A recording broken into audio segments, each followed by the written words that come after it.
Good morning everyone. Yes, now again I am here for to you. और आज पुनः हिंदी की ऑनलाइन क्लास में आप सभी का स्वागत है। तो मेरे प्यारे बच्चों, आप लोग कैसे हैं?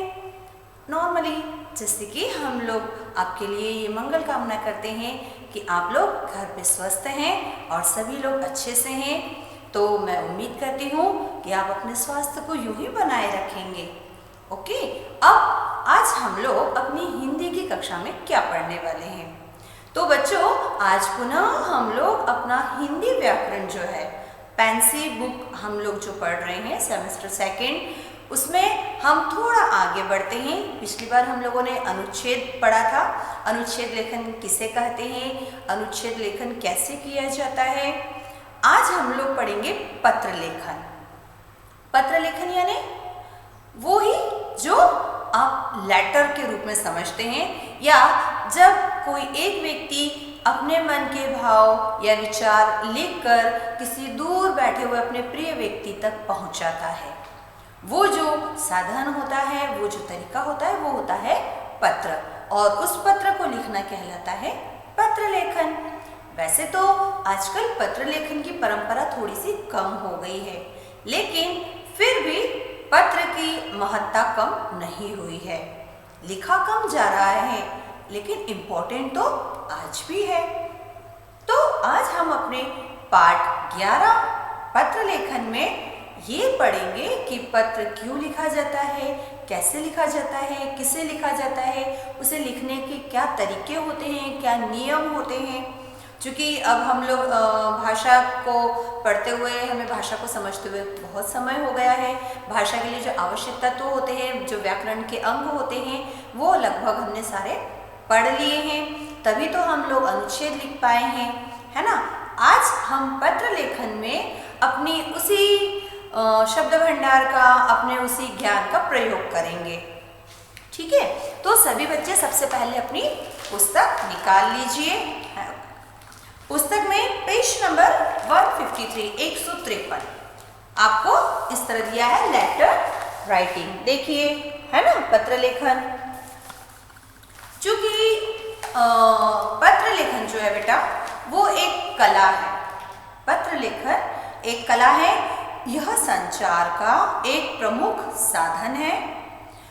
इसके द्वारा हम अपने विचारों को लिखकर दूसरों तक पहुंचा सकते हैं, है ना। अब यहां पर उन्होंने बोला कि यह संचार का प्रमुख साधन है।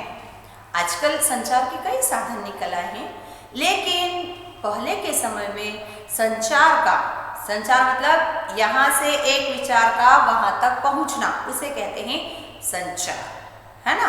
उसका जो सबसे सशक्त माध्यम था, जो सबसे मुख्य तरीका था, वो था पत्र।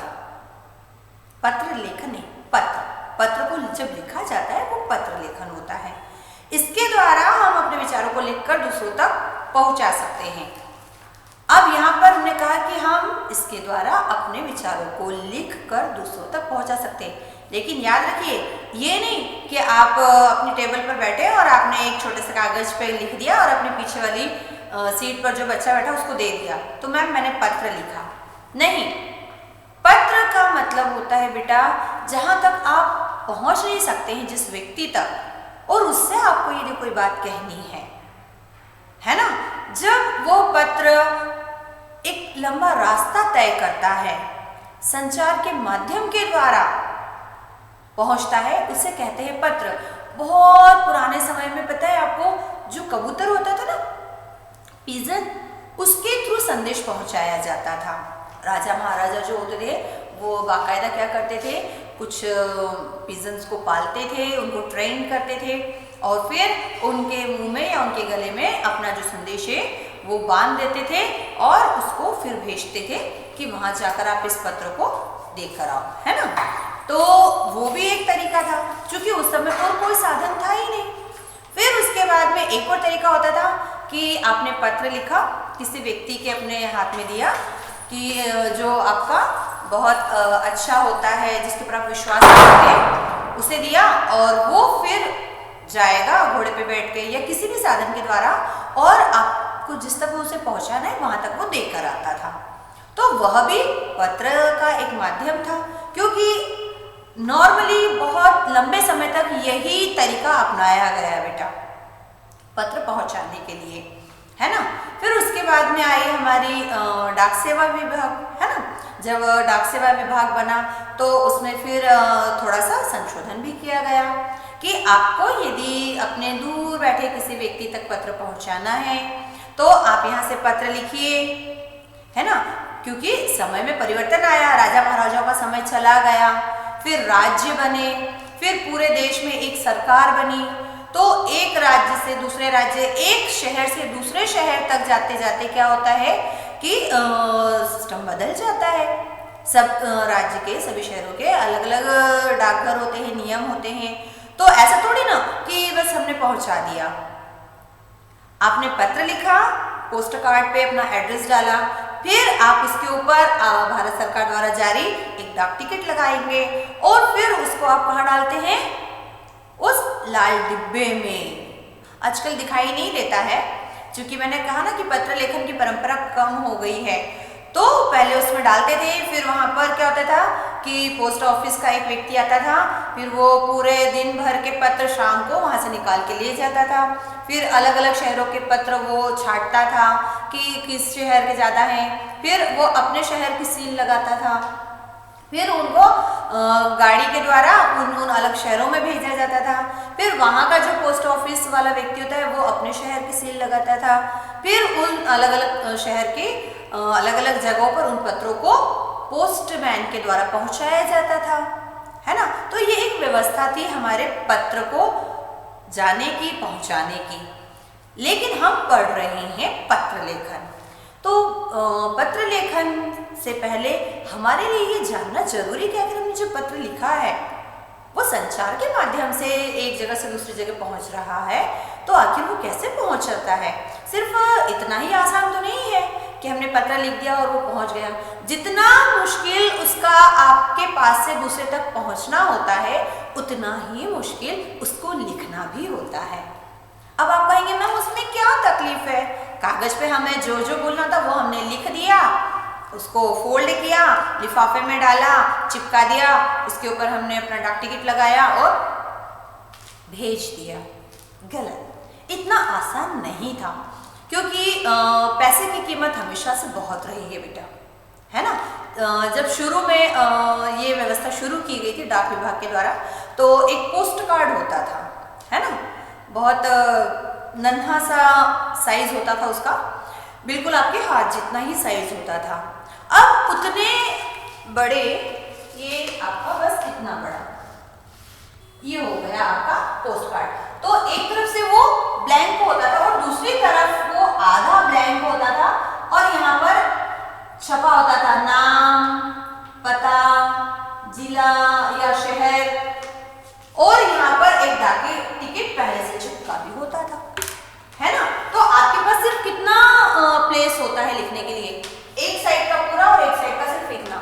अब इतनी सी जगह में आपको अपने मन की बात लिखना है, तो शब्द तो आपको बहुत सोच के इस्तेमाल करने पड़ेंगे, और जब आप अपने दिमाग का बहुत ज़्यादा यूज करेंगे, अपने शब्द भंडार का, अपनी भाषा का जो आपने ज्ञान प्राप्त किया उसका जब बहुत इस्तेमाल करेंगे, तो वो तो एक कला ही हो गई ना। फिर आप कहेंगे मैम मुझे क्या जरूरत है ऐसे पोस्ट कार्ड में भेजूं। अब मैं आपको बताती हूँ, अगर आप पोस्ट कार्ड का इस्तेमाल करते बेटा तो उसमें सिर्फ 1 रुपये का या जगह के हिसाब से 2-5 रुपये का उस पर टिकट लगेगा। लेकिन अगर आप इसकी जगह अंतर्देशीय पत्र या लिफाफे का प्रयोग करते हैं, तो उस पर लगने वाले डाक टिकट जो होता था उसकी कीमत बढ़ती चली जाती थी। आपने लिफाफे में कितना वजन रखा है उस पर भी आपके जो डाक टिकट की कीमत है वो बढ़ती चली जाती थी। पहले हर किसी के पास इतना पैसा नहीं होता था बेटा, 1 रुपया भी बहुत महंगा होता था। 5 रुपये का डाक टिकट अगर व्यक्ति लगा देगा अपने लिफाफे के ऊपर, तो बताओ उसको क्या बचेगा। इतनी बात तो अपने मन में ही रख लेगा, है ना। तो इतना आसान नहीं होता था बेटा कि हमने पत्र पहुंचा दिया या पत्र की साइज हमने बढ़ा दी। तो व्यक्ति बहुत सोच समझ के पत्र लिखता था, पत्र में क्या जरूरी है, क्या सबसे पहले लिखा जाना चाहिए, वो सारी चीज़ों को ध्यान में रखता था। लिखा गया है कि पत्र लेखन भी एक कला है। एक सिंपल सी चीज और बताती हूँ, जैसे जैसे टेक्नोलॉजी है ना, हमारी तकनीक ने और प्रगति करी, ये लेटर का जमाना तो अब चला गया। अभी आप लोग के हाथ में फोन होता है ना, एंड्रॉइड फोन होते हैं सभी के पास में, आप लोग उसमें व्हाट्सएप दिन भर यूज करते हैं। थोड़ा सा और पीछे जाइए, जब हमारे पास एंड्रॉइड फोन नहीं थे, वो छोटू वाले फोन थे, छोटू से फोन थे, और जब डेटा था ही नहीं, यूज में आता ही नहीं था, और इतना सस्ता तो बिल्कुल भी नहीं था, है ना। आजकल आपको फुल डे के लिए डेटा मिल जाता है और बहुत कम दाम पे मिलता है। तो आप लोग व्हाट्सएप चलाते रहते हैं दिन भर, उसमें एक एक लाइन टाइप करते रहते हैं, सामने लाइन जवाब दिया, फिर आपने किया। लेकिन थोड़ा पीछे जब नए नए मोबाइल आया था बेटा, है ना, तो उसमें क्या होता था कि कॉलिंग का तो पैसा लगता ही था, और वो भी अच्छा खासा लगता था। और उसके पहले फिर क्या होता था कि उसमें सिर्फ एक ऑप्शन होता था मैसेज का।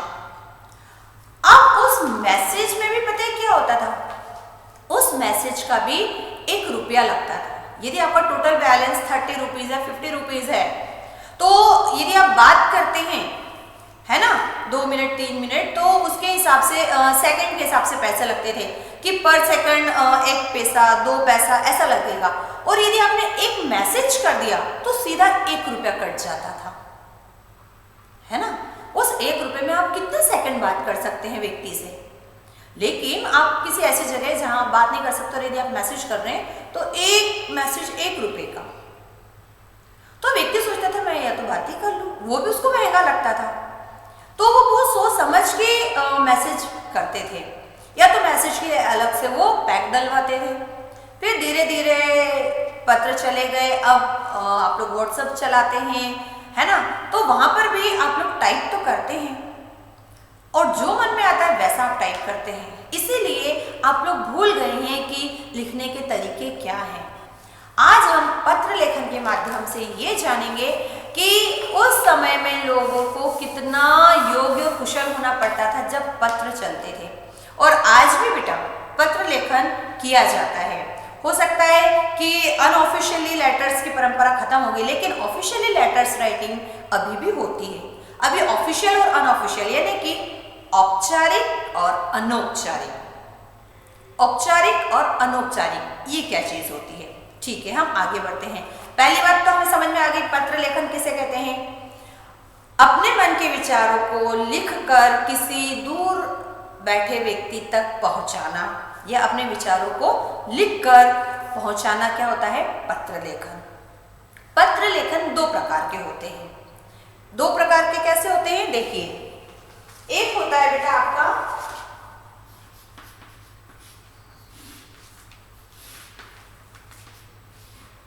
औपचारिक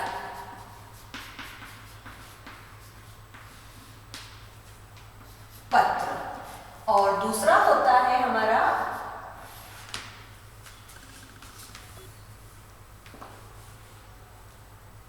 अनौपचारिक पत्र।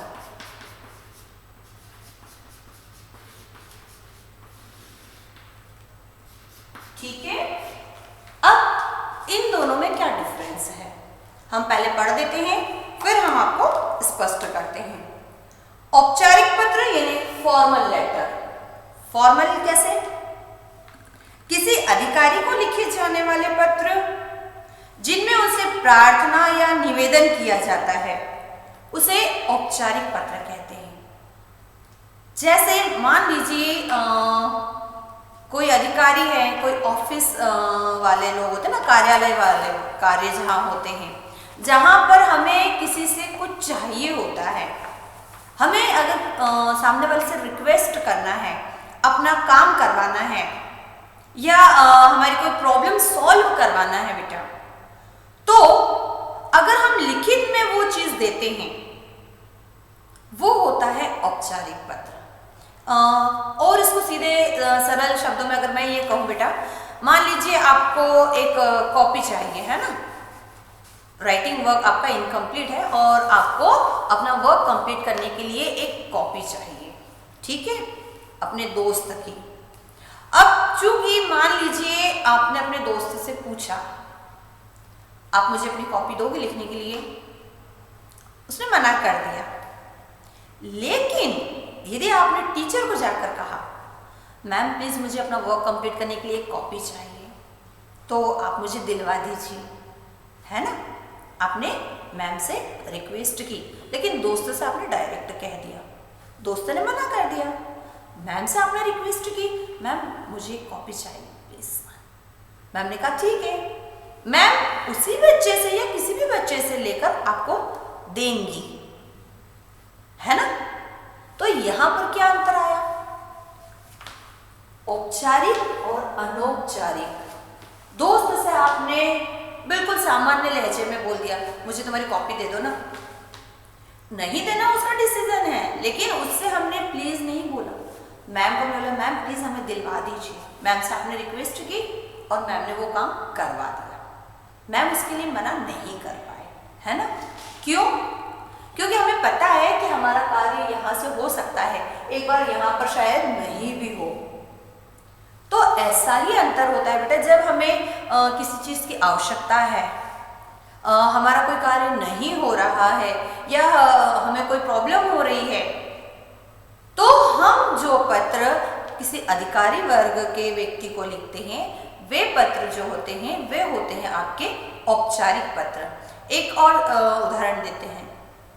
मान लीजिए आप स्कूल में आते हैं, मैं इसलिए ये उदाहरण दे रही हूँ क्योंकि आप लोग का अधिकतर समय यही गुजरता है ना? आपको यदि भूख लगती है, सिंपल सी चीज़ है, आपको भूख लगती है, अगर आप घर में होते हैं तो क्या करते हैं?